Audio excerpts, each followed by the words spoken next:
The coffee pot hits the table 3 inches from Ryker Castellan's face. Scalding liquid erupts like a volcanic weapon, hitting the man in front of him, the butcher, a 6'3" enforcer with a silenced Mac, 1-0 pressed against Ryker's skull. He screams, not from pain, from shock. Because nobody moves that fast. Nobody reacts to an execution like that. The gun falls. His hand instinctively goes to his face, and in that single second of distraction, a waitress in a stained apron and tired eyes breaks his wrist with a precision that shouldn't exist. This isn't your average diner showdown. This is a woman who moves like water, flowing, unstoppable, lethal. She disarms the first man with a movement so economical it looks like she's barely trying. The second hitman reaches for backup. She's already behind him, a sharp elbow to the temple. He drops like someone cut his strings. The third one makes a choice. He aims. He fires. She's not there anymore. She's beside Ryker, a handgun appearing in her grip like it materialized from thin air, and she drops the shooter with 2 rounds that sound like an afterthought in the chaos. Then silence. The neon sign outside flickers red and white across a diner that smells like copper and scorched coffee. 4 bodies. 1 untouched man. 1 waitress breathing normally like she just took a casual stroll. Ryker is staring at her with the kind of look you give someone who just pulled you back from the edge of oblivion, equal parts gratitude and absolute bewilderment. "We need to leave," she says. Her voice is calm, measured, like she didn't just execute a precision takedown that would make military operatives jealous. Now, but to understand how a crime lord ended up sitting in a late-night diner completely unarmed, waiting to die, we need to rewind about 3 hours. Ryker Castellan runs the O'Connell Syndicate from the shadows of New Orleans. He's 38, wealthy beyond measure, and controls shipping routes that move product from the Gulf to every major city on the East Coast. He has 200 people working for him. He has security teams. He has everything that power can buy. But at 2:47 in the morning, sitting in a booth at the Marigny Diner with black coffee and a slice of pie that's been sitting in front of him for 15 minutes untouched, he has none of it. "You okay?" The waitress, her name tag says Ray, asks this without much interest. She's wiping down another table, cleaning up vomit from a drunk who left an hour ago. Her apron is stained. Her eyes have that particular hollowness that comes from too many nights on your feet, too little sleep, too much reality. Ryker doesn't answer immediately. He's looking out the window at the rain, the kind of rain that makes the neon signs look like they're crying. "Just needed some quiet," he finally says. Ray nods. She understands quiet. She's surrounded by noise, the hum of the refrigerator, the buzz of the fluorescent lights, the occasional crack of thunder outside, but it's the kind of noise that comes with solitude. Nobody bothers you. Nobody asks questions. You're alone even when you're not. Everything feels louder when you're looking for peace. Ray says this while refilling his coffee. It's not a question, it's something someone says when they know what it feels like to be drowning in a room full of people. Ryker looks at her for the first time. Really looks at her. She's probably late 20s, maybe early 30s. It's hard to tell because exhaustion ages people differently. But her eyes are different. Cold, somehow. Grey in a way that suggests she's seen things that most people don't see, things that most people shouldn't see. "Yeah," he says. "Everything does." That conversation is their entire relationship at this point. Less than a minute of connection between 2 people who don't know each other. But then Braden Ryker's bodyguard is standing outside in the rain, smoking a cigarette because Ryker needed 5 minutes alone. Just 5 minutes. 5 minutes where he wasn't the O'Connell Syndicate. 5 minutes where he was just a tired man drinking coffee in a diner. He asked for 5. He's about to get one. One chance to live. The butcher walks in first, then the second man, then the third. They move with purpose, with that particular confidence that comes from knowing you have all the advantages.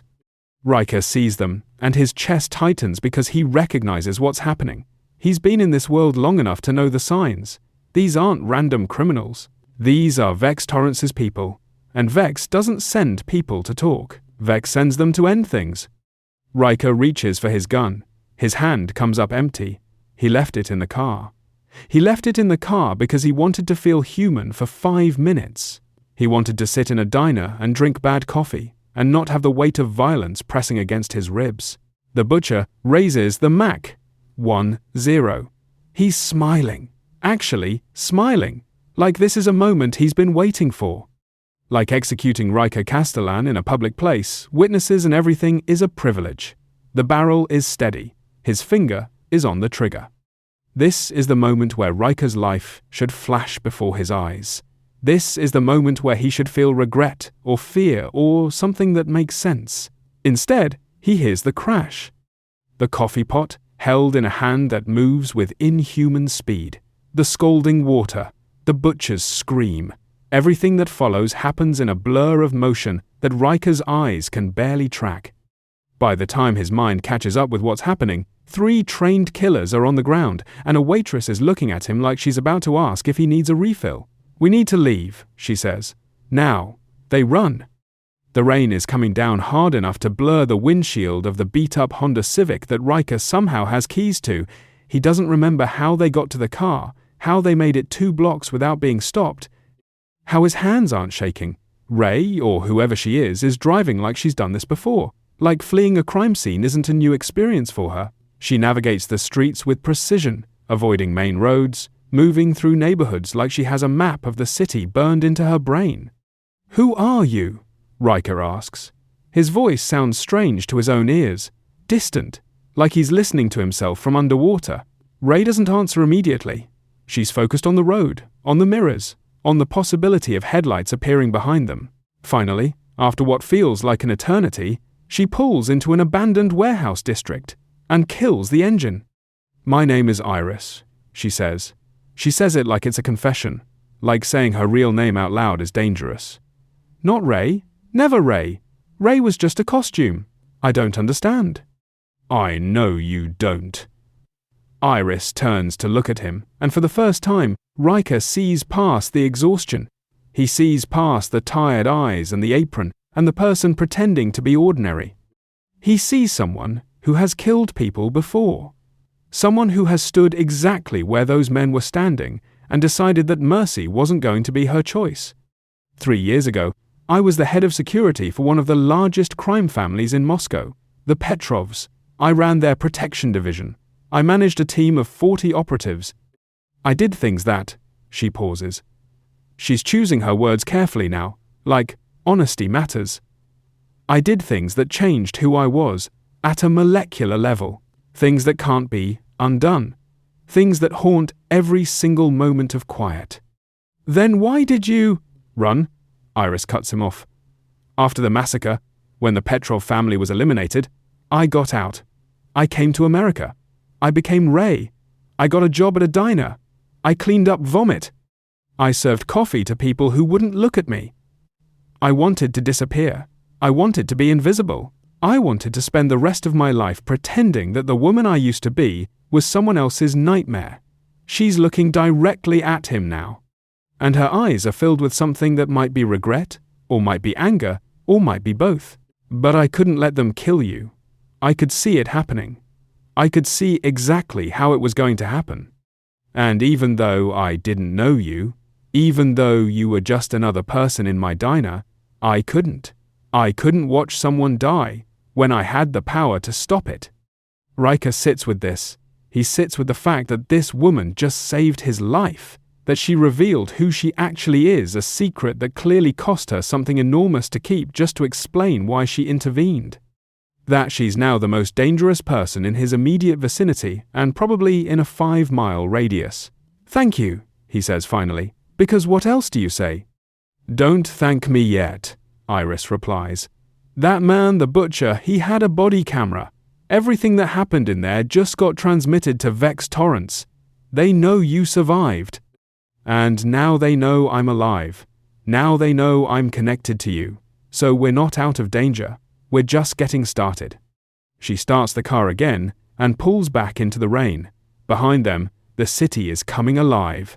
Not with sirens yet, but with that particular electricity that comes before violence. The electricity that says someone is looking for blood. "My name is Ryker," he says quietly. "Ryker Castellan. I know who you are," Iris says. "Everyone in this world knows who you are. which means Vex is going to come at you with everything he has. And if I'm right, and I'm almost always right about these things, he's going to do it fast. Fast and brutal, and without any concern for collateral damage. Ryker doesn't go home. Iris takes him to a warehouse on the east side of the city, where an old man named Sullivan runs an underground arms operation. The kind of place that doesn't exist on any map. The kind of place where if you know about it, you keep your mouth shut forever. Sullivan nods when Iris walks in like he's been expecting her, and when she explains what they need, he disappears into the back without asking questions. "How long have you known about this place?" Ryker asks while they wait. "Long enough," Iris says. She's moved to a window, looking out at the darkness. "I learned early on that you need supplies, you need resources, you need options. When I first came here, I researched everything. Every weapons dealer, every safe house, every route out of the city. I was preparing for the moment when invisibility wasn't going to be enough anymore. Did you know it would be me that you'd have to save?" "No," Iris says, "but I knew someone would need saving eventually. I knew that sooner or later my past was going to reach out and grab me. I just thought it would take longer." Sullivan comes back with 2 crates. HK 416 assault rifles, SIG-P 226 pistols, body armor that looks like it came from military stock, breaching charges, C4. The kind of equipment you use when you're planning for a war, not a fight. Iris goes through everything with the efficiency of someone who has done inventory before. She checks magazine capacity, ammunition, trigger mechanisms. She moves with a kind of grace that suggests she's done this hundreds of times. Ryker watches her work and realizes that he's looking at someone who never actually left the life. She put on a costume, but underneath, she was always a warrior, always prepared, always waiting for the moment when pretending wasn't enough anymore. "We're going to need transportation," Iris says, not looking up from the rifle she's cleaning. "Something fast but forgettable, something that won't stand out." Sullivan produces keys to a stolen Range Rover, dark grey, nothing special, the kind of vehicle that blends into traffic like water into an ocean. Iris nods her approval. "There's something else you need to know," Ryker says. "Hollis Chen, he's my second in command. He's the only person in my organization I actually trust." "Well, I thought I did." Iris looks up from the rifle. "If Vex is moving this fast, he has inside information. He has someone in your organization who's feeding him details." "Hollis?" "Probably," Ryker says. The word tastes like ash in his mouth. "But he's got a wife, Marie. She's a good person. This isn't her fight." "It is now," Iris says, and there's no judgment in her voice. Just fact. Anyone connected to you is already in the fight. Vex doesn't discriminate. He uses everyone he can as leverage. You should know this. You operate the same way. She's right. Ryker knows she's right. He spent 20 years in the underworld, and he's never been particularly kind to the families of people who betrayed him. But this is different.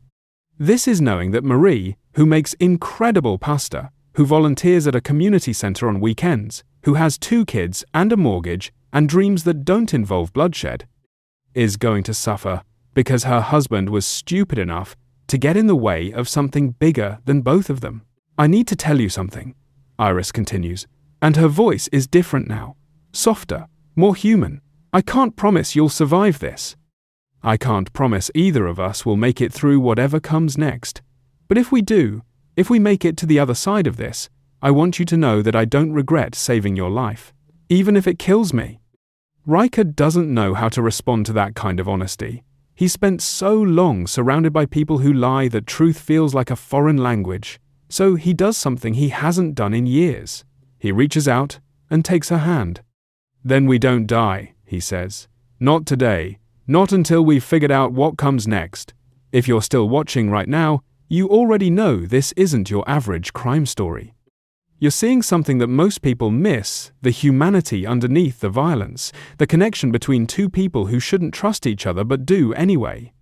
If you haven't liked this video yet, this is the moment, right now, because what comes next is going to show you exactly why their bond matters." Why these two people are about to risk everything for each other? Smash that like button! And subscribe to the channel because you're about to see what happens when unstoppable force meets immovable object, and the result is neither of them backing down. The counting house sits in the warehouse district like a monument to organized crime. It's where Ryker keeps his physical cash, where the money flows in from shipping routes and protection rackets and everything else that comes with running a syndicate that's been operating in New Orleans for the better part of 15 years. It's a fortress, reinforced walls, security systems, armed guards. Hollis Chen shouldn't be able to get inside. But Hollis has codes. Hollis knows the password changes. Hollis, because he's been Ryker's right hand for a decade, knows everything. When Ryker's phone buzzes with an alert someone has accessed the main vault, he doesn't need to check the security feed to know who it is. He already knows. The betrayal, when it comes, hits differently than he thought it would. He expected anger. He gets sadness instead. He expected rage. He gets something that feels a lot like grief. Hollis is at your counting house, Iris says. She's been monitoring police scanners and security feeds. She's 3 steps ahead of every problem. Vex's men are moving in. They're going to meet him there. Probably coerce him. Probably threaten his family. Get the access codes. Get him to give up everything. Then we warn him, Ryker says. We get to him first. No, Iris says flatly. We don't. We destroy it instead. The words sit between them for a moment. What do you mean destroy it? I mean we burn it down, Iris continues, and there's no hesitation in her voice. We destroy the counting house, destroy the money, eliminate the leverage that Vex has over your organization. We send a message that says, you're not trying to run, you're not trying to hide. You're willing to burn everything if it means ending this conflict. Ryker stares at her. We're talking about millions of dollars. We're talking about years of accumulation. We're talking about the physical foundation of his power. And she's asking him to watch it burn. That's insane, he says. Yes, Iris agrees. But it's also the only move that makes sense. Vex expects you to protect your assets.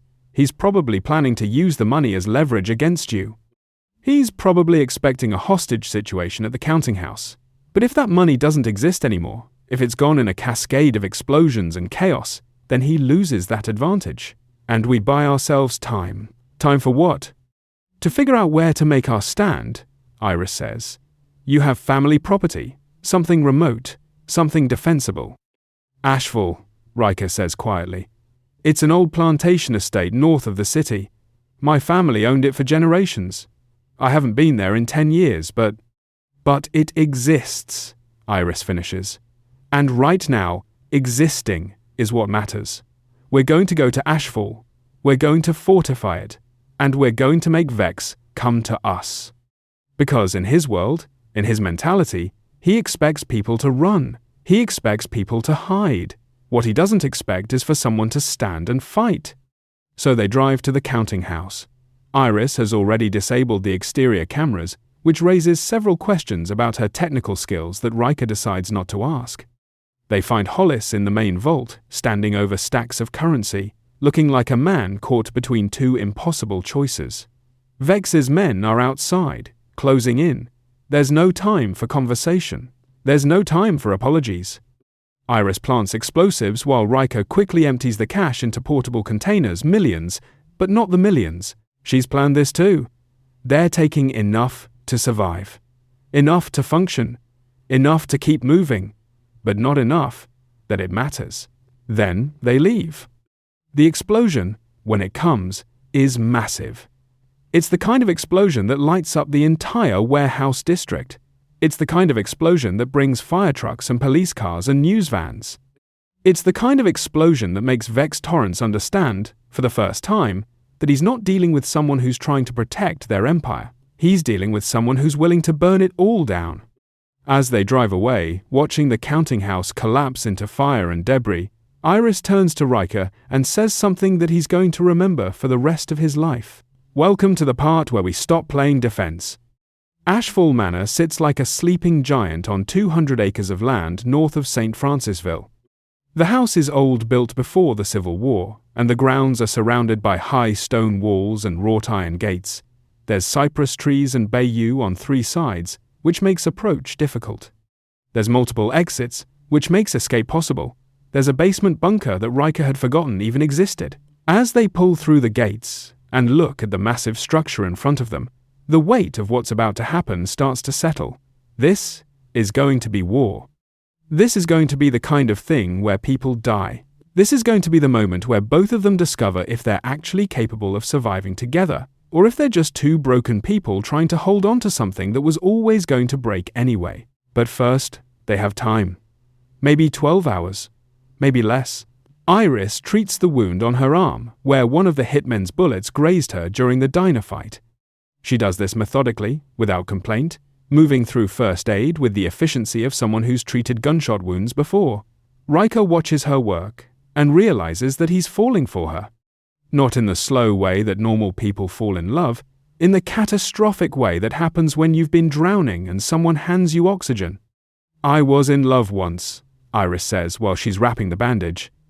"In Moscow. He was another operative. We were going to leave together, start a new life. Something quiet. Something where we didn't have to look over our shoulders." She pauses. The memory is clearly painful. The night we were going to escape, the Petrovs were eliminated. Everyone. 40 operators. My lover was. He didn't make it. Ryker doesn't know what to say. Sorry feels inadequate. Every platitude feels hollow. So he just sits next to her and listens. After that, I decided that attachment was dangerous. That love was a weakness that got people killed. So I became Ray.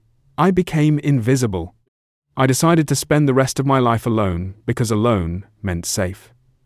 Iris looks at him, and her eyes are glistening. "But then, you sat in my diner, and you looked so tired, so broken. And I realized that I was alone too. That invisible just meant lonely, that I'd been running from connection so hard that I'd forgotten why connection mattered in the first place. They're in the master bedroom now. The windows overlook the bayou. The rain is coming down harder. There's a kind of electricity in the air, the electricity that comes before a storm."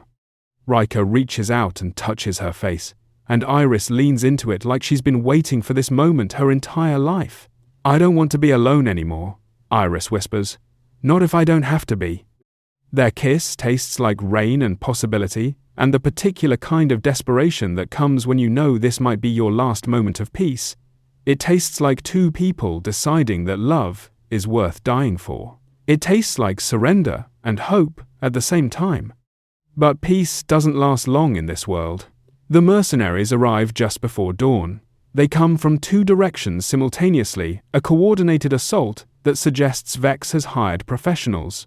This isn't a gang. This is a military-style operation.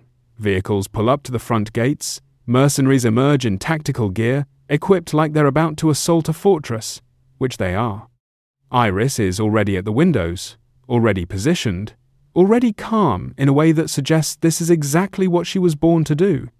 She's communicated with Ryker through radio-encrypted channels that Sullivan provided, and they've got the house rigged with tripwire explosives and thermal imaging and everything else that comes with preparing a defensive position. The first assault wave hits the front gates. Iris triggers the explosives.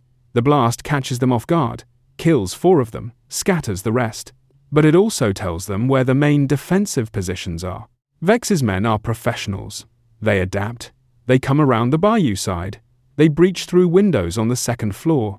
They push Iris and Ryker back room by room, blood painting the walls of Ashfall Manor like a violent history. Then Harrow shows up. Harrow is the armored enforcer that Vex sent to make sure the job gets done.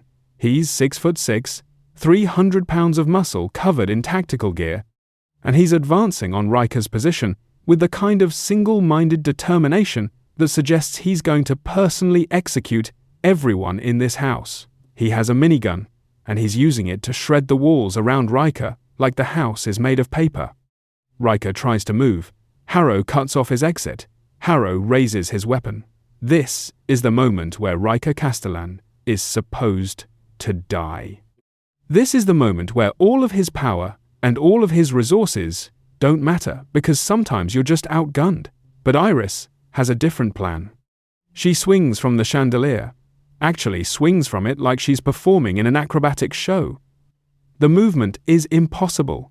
The timing is perfect.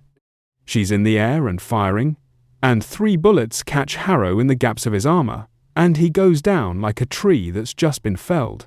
By the time his body hits the ground, Iris is pulling Ryker toward the master suite. "That's our last defensible position," she says. "Once we're in there, we seal the door. We've got reinforced walls. We've got multiple firing positions. We've got a chance." But they're not alone in the manor. Hollis Chen is here, trapped, caught between 2 sides. When Iris seals the master suite door, she's leaving him behind. Ryker refuses. He reaches for the door, reaches for Hollis, but Iris holds him back with physical strength he didn't know she possessed. "He made his choice," Iris says, and there's no cruelty in her voice. Just fact, just survival. We can't save him. We can only save ourselves. They watch through the gun ports as Hollis is taken captive by Vex's remaining men.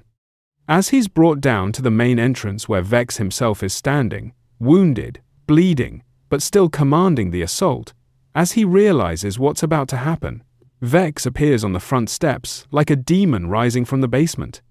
He's got Hollis by the throat, and he's shouting demands up at the master suite. "Ryker, come down! Surrender and I'll spare the girl!" Nobody in this room believes him. Iris certainly doesn't. She's already activated the detonation sequence for the explosives rigged into the manor's glass ceiling. When Ryker signals, the structure above Vex's position collapses in an avalanche of glass and twisted metal. The explosion is enormous. It kills dozens of mercenaries. It buries Vex under debris. But he survives.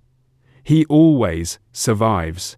That's the thing about a man like Vex, he's not actually invincible, but he's got the kind of luck that makes you wonder if he's protected by something dark and ancient. He emerges from the rubble with blood running down his face, with pieces of glass embedded in his skin, with the realization that Ryker isn't going to surrender, that Ryker isn't going to negotiate, that Ryker is going to fight until one of them is dead. So Vex decides to do it himself. He comes up the back stairwell with a handgun and enough rage to fill the entire manor. He finds the master suite. He shoots through the reinforced door, and one of his bullets catches Iris in the thigh. She doesn't scream. She doesn't cry out. She just adjusts her position and keeps firing. The final confrontation between Ryker and Vex is intimate. It's hand-to-hand combat in the ruins of the master bedroom. It's 2 men fighting among broken glass and shattered furniture and the wreckage of violence.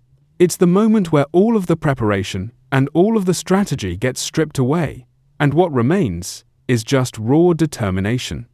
Hollis Chen, who followed them up the back stairwell, is still alive.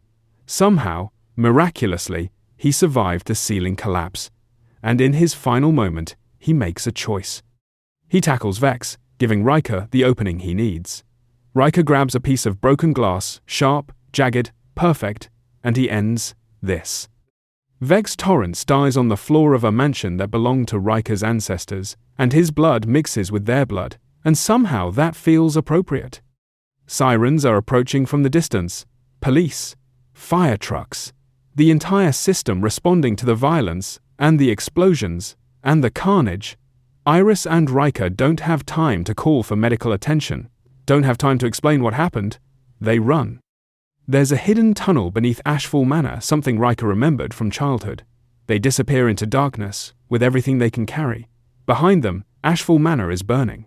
Behind them, Hollis Chen is taking his last breaths, and the only witness to his redemption is the man he tried to save. The speedboat is waiting at the bayou dock, exactly where Iris said it would be. They motor into the delta as the first police cars pull up to the mansion. The helicopter searchlights pass over them, but by then they're already disappearing into the endless maze of water and cypress trees. There's nothing ahead of them but darkness. There's nothing behind them but fire. 6 months later, they're sitting on a porch in Sedona, Arizona. The desert stretches out in front of them in shades of red and gold and orange. The sun is setting, and it's painting the landscape like it's a masterpiece that only gets viewed once a day. Iris looks transformed. She looks healthy. She looks happy in a way that suggests happiness is something she'd forgotten how to feel. Her thigh healed perfectly. The physical wounds closed. The emotional ones are still working themselves out, but time has a way of softening even the sharpest edges. Ryker is different too. The king has become a man. The man who ran an empire is now fixing fences and repairing cabins for locals who have no idea who he actually is. Nobody in this small Arizona town knows that he's responsible for millions of dollars of shipping operations. Nobody knows that he's killed people. Nobody knows that the quiet man who fixes things well is actually someone who used to be somebody. They live in a small house that they rented with cash that came from the resources they managed to grab on the way out. They live quietly. They live safely. They live together. And that's everything. Iris is holding a photograph. It's a picture of Marie Hollis's wife with their 2 children. They're smiling. They're happy. The photograph came in an unmarked envelope 2 months after they arrived in Arizona. There was a bank account number included, an account with enough money to take care of them for the rest of their lives. Ryker didn't ask how she arranged it. He already knows. He already understands that Iris has a code, and part of that code is taking care of the people that her choices affected. She reached back into the world she escaped from just long enough to make sure that Marie and her children would be okay. Then she severed the connection. "Do you hear it?" Iris asks. She's pointing at the sound of wind moving through the desert. It's a kind of whisper that you only hear when you're still enough to listen. "Yeah," Ryker says. "I hear it." "That's the sound of everything I used to be. Moving away," Iris continues. "Every moment of violence, every memory of Moscow, every gunshot, it's all still there, but it's becoming quieter. It's becoming something I can live with instead of something that controls me." Ryker pulls her close. He's still broken. She's still carrying scars. But broken and scarred together seems to work in a way that neither of them could have predicted. "Did you ever think," Ryker says, "that you'd end up here? That you'd go from running a crime family in Moscow to sitting on a porch in Arizona, drinking iced tea and watching the sunset?" "Never," Iris says. "But I'm learning that the best things in life are the things you don't plan for. The things that crash into you when you're trying to be invisible. The things that save you when you think you're already dead." In the city, the legend grows. People start whispering about the O'Connell Syndicate, how it collapsed almost overnight, how Ryker Castellan is presumed dead, how there was a ghost woman, a figure who moved like smoke and killed with precision, and she disappeared into myth. Vex Torrance died in a blaze of violence and explosions and mystery. Hollis Chen became a legend, a traitor who redeemed himself by protecting the man he'd betrayed. The stories are better than the truth. The stories give people something to believe in. The stories suggest that in a world of crime and violence and corruption, there's still room for redemption. There's still room for love. There's still room for 2 people to walk away from everything and build something new. Right now, if you haven't hit that subscribe button, this is the moment. You just watched 2 hours of a story that most people won't experience. You watched love form in the middle of violence. You watched 2 broken people choose each other over everything else. You watched them burn their empire and escape to peace. If that doesn't deserve a subscription, I don't know what does. Comment down below and tell me where you're watching this from right now. Tell me if you would have made the same choices. Tell me if you think Ryker and Iris made the right decision leaving everything behind. Let me know what you think happened to the O'Connell Syndicate after they left. Did it fall apart? Did someone take over? Did it evolve into something new? The comment section is yours. Use it. And like this video. Not because I'm asking you to, but because you just experienced a story about 2 people who decided that love was worth more than power. That story deserves recognition. That story deserves to be shared with other people. That story deserves to reach people who are sitting in their own metaphorical diners, exhausted, thinking that peace is something that only happens to other people. Peace doesn't just happen. It's something you fight for. It's something you sacrifice for. It's something you choose.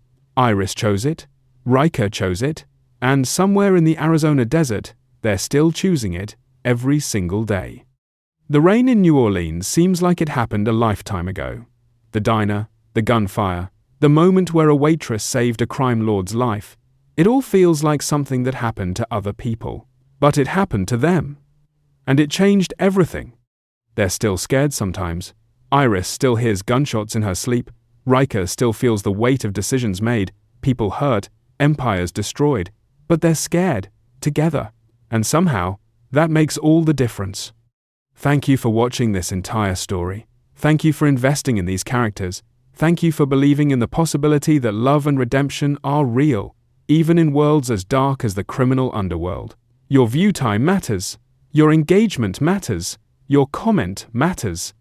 Smash that like button one more time. Subscribe to the channel. Turn on notifications so you never miss another story like this one. And I'll see you in the next video, where we explore another world, another conflict, another chance for people to discover what they're really capable of when everything is on the line. Approximate runtime: 80 minutes at 140 words per minute. Total word count: 11,247 words.